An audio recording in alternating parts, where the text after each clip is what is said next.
Retour donc sur ce plateau pour le deuxième round, comme on le dit souvent sur les champs de battle. Alors, j'ai envie de poser cette question, c'est de savoir quelles différentes sortes de danses sportives on a. Bon, en réalité, quand on prend la danse sportive aujourd'hui, c'est vrai que pour l'instant, c'est le breaking qui est éligible aux Jeux Olympiques. Oui. Et donc, quand on veut parler de danse sportive, on doit parler directement du breaking. Et c'est pour ça que on parle de danse sportive en réalité, mais on fait un focus sur le breaking. Maintenant, vous avez par exemple, vous savez que le ballet, c'est une danse plus vieille que le monde. Quand je vois, moi, toutes ces personnes qui font du ballet, c'est à la fois artistique, c'est beau, il faut de Oui. l'énergie, il faut danser, etc. Il faut de la percussion. Mais en réalité, pour le moment, ce n'est pas encore une danse sportive, même si on le voit, ça allie art et sport. Donc, au programme des Jeux Olympiques, pour le moment, on n'a pas le ballet, mais on peut dire que le ballet, c'est une discipline en passe de devenir une danse sportive demain. Si le CIO l'accrédite, par exemple, aux Jeux Olympiques de Los Angeles 2028, par exemple. Donc, à part le ballet, il y a d'autres danses. Il y a la salsa, par exemple. Il y a la danse contemporaine. Il y a l'afro. Il y a d'autres disciplines également. Il y a également la capoeira, que vous connaissez très bien sûrement. La capoeira qui est une discipline qui vient directement des plages brésiliennes. Mm. On danse sur des rythmes de percussion, mais ça a tout l'air d'avoir le même rythme que le breaking, mais c'est beaucoup plus aussi de l'art. Et pour le moment, ce n'est pas encore admis aux Jeux Olympiques et donc on ne pourra pas parler de danse sportive. Et donc, quand on prend par exemple la danse sportive, c'est toutes ces disciplines-là auxquelles je fais allusion. Mais pour le moment, pour l'instant, on fait un focus sur le breaking Le parce break. que c'est le breaking qui est quand même pour le moment éligible au programme des Jeux Olympiques par le Comité international olympique. Et c'est le breaking, justement, qui est également admis au championnat d'Afrique de breaking. Voilà, bon, enfin, championnat d'Afrique de breaking de Rabat, Oui, voilà, voilà. ce qui ont lieu ce mois-ci. Et le Togo se prépare à y participer.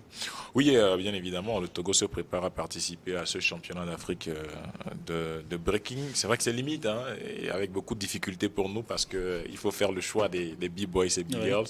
Il faut voir qui et qui sont véritablement à jour parce que ceux et celles qui ont participé aux dernières compétitions internationales, ceux et celles qui sont vraiment actifs sur le terrain. Et ensuite, ça s'est joué sur beaucoup de détails. Mais beaucoup de détails, on a eu quand même à faire un arbitrage difficile.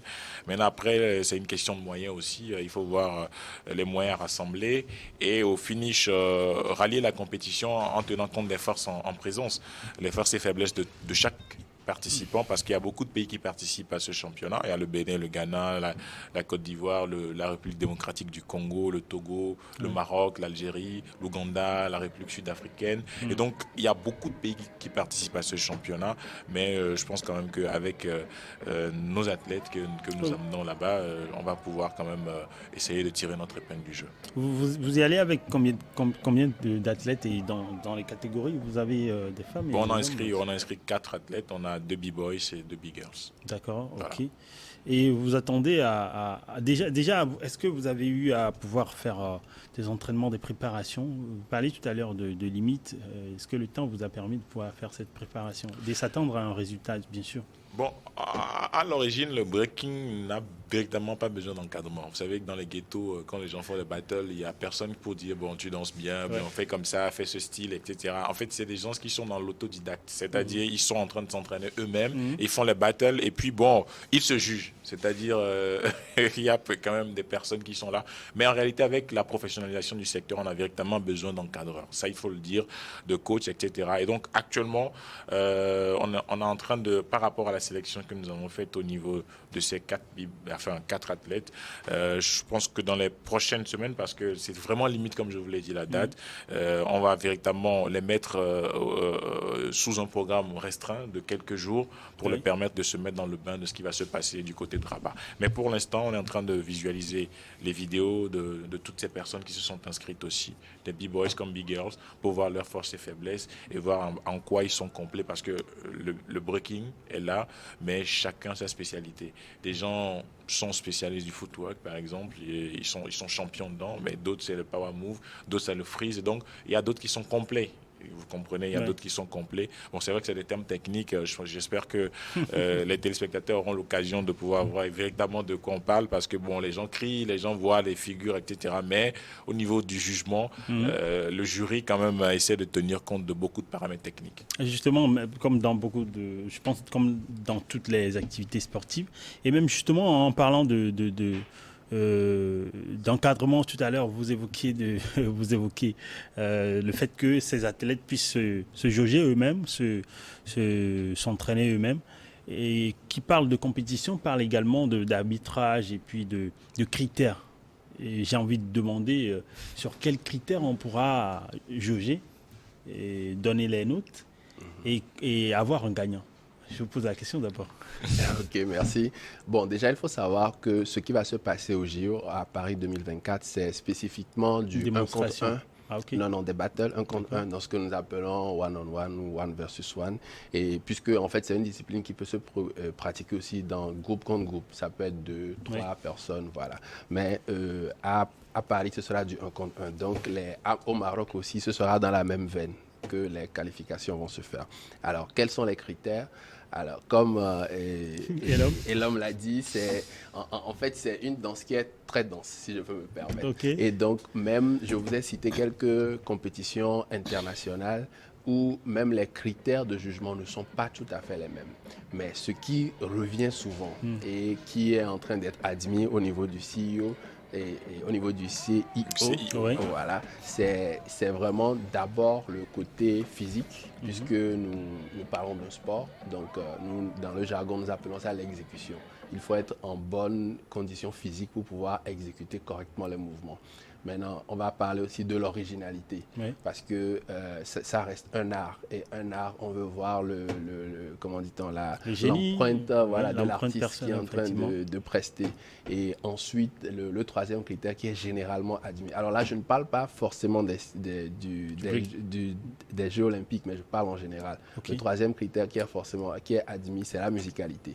On parle d'une danse, on va mettre la musique ne va pas aller à gauche et toi tu vas à droite. Le rythme. Voilà. Il faut forcément adapter ses mouvements sur cette musique-là. Ça a l'air évident comme ça, dit comme ça, mais c'est beaucoup plus difficile quand on sait que bon, pour faire du breaking, on va danser avec toutes les parties du corps et s'assurer à ce que cela reste concordant. Et danser sur une musique n'est pas forcément évident. Mais maintenant, le CIO a quand même ses spécificités. Je ne sais pas si peut-être l'homme veut ajouter dessus. Bien, c'est ça. En général, c'est ça. Ok, voilà. Le Togo se prépare. Par rapport au nouveau système de jugement, vous savez, le CIO même est en train de tester les paramètres, parce qu'aujourd'hui, il y a un nouveau système de jugement du breaking qui s'appelle le Trivium.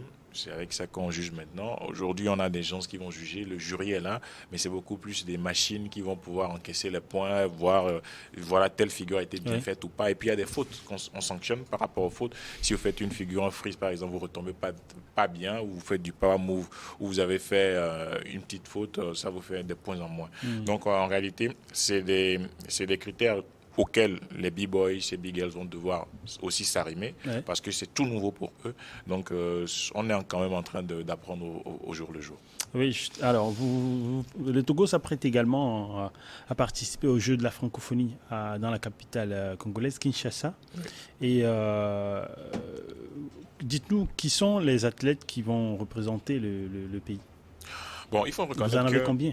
Il faut reconnaître que les Jeux de la francophonie relèvent beaucoup plus des ministères des Sports. En fait, les Jeux de la francophonie, c'est beaucoup plus un événement plus politique que sportif. Donc, tous les ministères des Sports des pays membres de la francophonie, c'est eux qui gèrent en réalité les Jeux de la francophonie. Et donc, la sélection n'a pas été faite par la Fédération togolaise de danse sportive. Donc, ça relève exclusivement des compétences des ministères des Sports et des ministères de la Culture. Parce que c'est les Jeux de la francophonie, oui, mais dans une certaine mesure, comme le breaking fait son apparition aux Jeux de Paris 2024, ils ont choisi aussi cette discipline. Et donc, les ministères des Sports des pays membres de la francophonie, tout comme les ministères de la Culture, vont pouvoir se donner la main pour faire la sélection de ces clubs ou de ces athlètes qui vont représenter les pays. Et donc pour le Togo, pour l'instant, il y a un groupe qui a été sélectionné. Et donc le groupe s'entraîne aujourd'hui. Je ne vais pas faire la publicité pour que ce soit, mais il faut reconnaître qu'il y a un groupe qui a été sélectionné et qui s'entraîne aujourd'hui et activement pour représenter le Togo aux Jeux de la francophonie. J'ai envie de vous demander, vous attendez quoi de Rabat?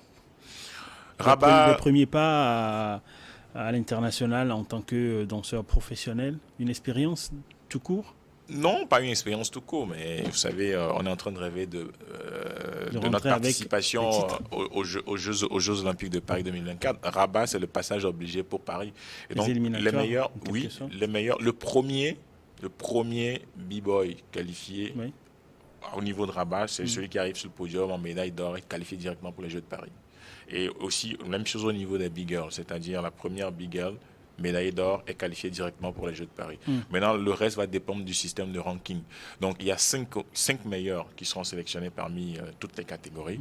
Donc, le premier est directement qualifié. Les 4 seront reversés dans un système de ranking où il y a d'autres étapes, donc les QoS, c'est-à-dire le système de qualification pour leur donner également une chance de pouvoir participer aux Jeux de Paris. Si ça ne marche toujours pas, ils vont pouvoir faire recours à ce qu'on appelle les places d'universalité. Et là, ce n'est pas la fédération qui décide, mais c'est le Comité national olympique qui décide en collaboration avec la fédération, puisque la fédération n'envoie que ses meilleurs éléments en fonction du ranking et le CNO arbitre avec le CIO.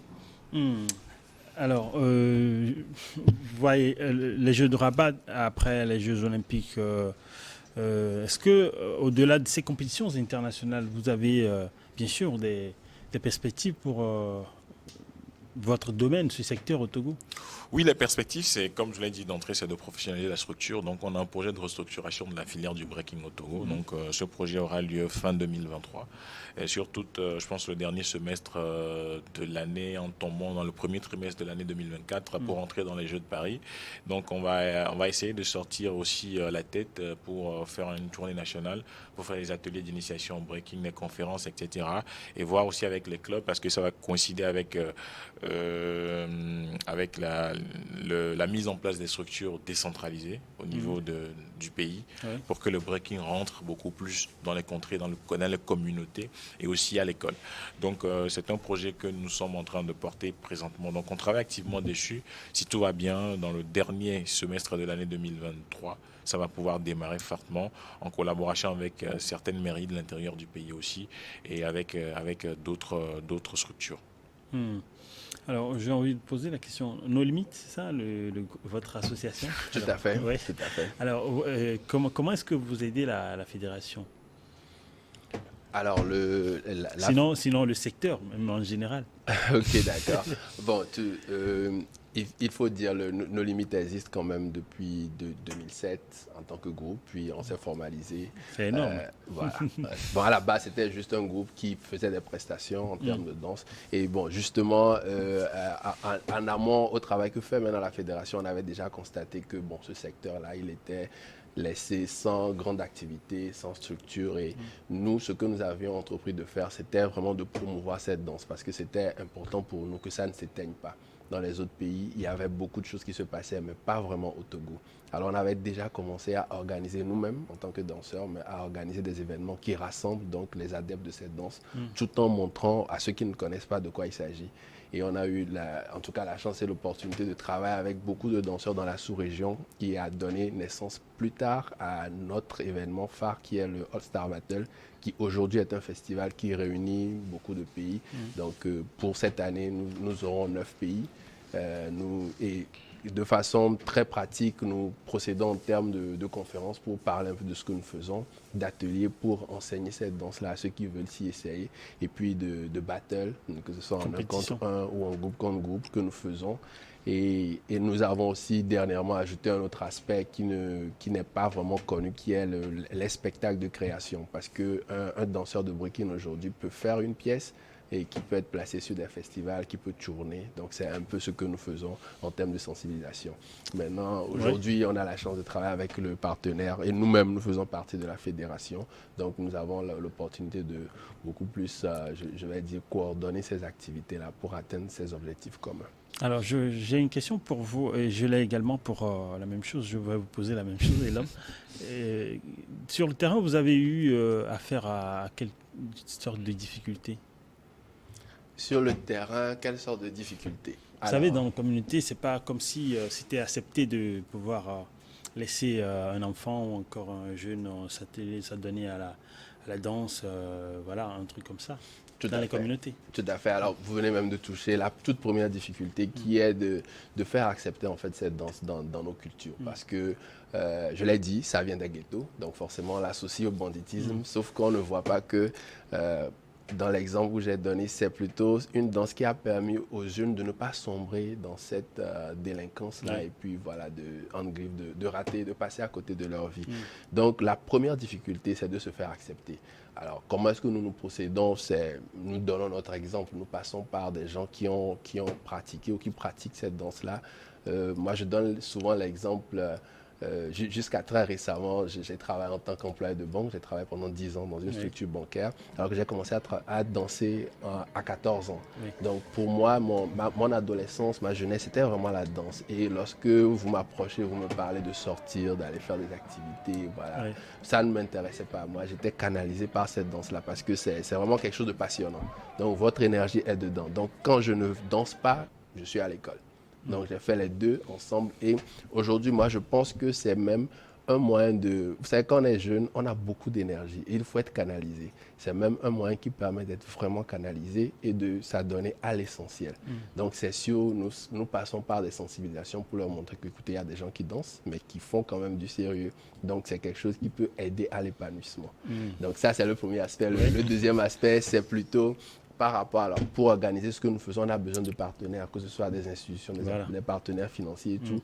Mais ce n'est pas facile puisque je vous ai dit qu'à la base, c'est nous-mêmes qui partons dans l'organisation de ces événements. Donc, on se dit, bon, nous, on est une grande institution, comment on va se mettre à discuter avec des jeunes comme ça? Donc, il fallait les convaincre, leur montrer que c'était du sérieux pour pouvoir les embarquer dans cette aventure, j'allais dire. Et aujourd'hui, quand même, on a la chance d'avoir des partenaires qui sont assez sérieux, qui sont à nos côtés et qui nous permettent de continuer cette aventure. Alors, Elom, on va répondre à la question également rapidement. J'ai l'impression que vous ne l'avez pas évoqué, donc j'ai l'impression que vous n'avez pas de difficulté à trouver des partenaires autour de vous. Tout travail a des difficultés, vous savez, c'est quand même pas facile. On a beaucoup de difficultés. Je pense que la première, c'est une question de culture. Au niveau des parents, oui, c'est vraiment difficile de faire accepter cette danse-là parce qu'on a vite fait de qualifier cette danse du travail de bandit. Voilà, quand on prend un b-boy aujourd'hui avec des dreadlocks sur la tête, on se dit que oui, bon, voilà, c'est un bandit, il vient du ghetto, etc. Il n'a rien à t'enseigner.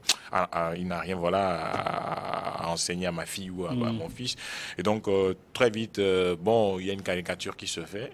Mais aujourd'hui que cette danse est devenue une danse professionnelle, je pense quand même qu'il faut véritablement qu'on puisse l'encadrer et pour dire aux parents que, bon, vous avez quand même une certaine chance à voir votre fille ou votre fils aller à l'international avec ce qu'il fait. Vous savez, aujourd'hui, quand vous êtes boursier au niveau du comité international olympique. Vous avez par mois une certaine somme. Vous avez 700 000 francs par mois pendant 4 ans. Quand vous avez une bourse olympique, ça fait quand même, oui. Et puis vous n'êtes pas au pays. Vous êtes à l'international dans un centre où on vous paye gratuitement 700 000 francs par mois pendant 4 ans jusqu'aux prochains Jeux olympiques. En tout cas, pendant toute l'Olympiade. Et donc ça, c'est le comité international olympique qui accrédite cette bourse-là au meilleur du moment. Donc ceux qui peuvent se préparer pour les Jeux de Paris, c'est le comité national olympique qui arbitre en fonction des disciplines.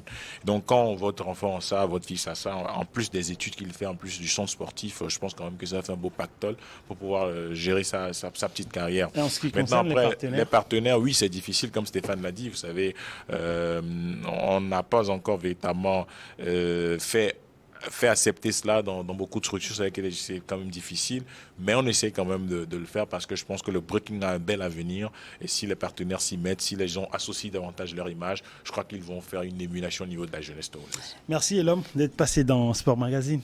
Je vous en prie, c'est moi qui vous remercie. Merci également Stéphane.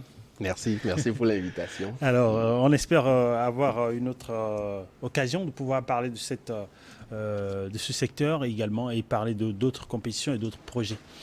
Merci également à vous, nos chers téléspectateurs, pour votre intérêt à cette émission et d'être restés en notre compagnie. Bonne suite de nos programmes sur Niwa d'Info.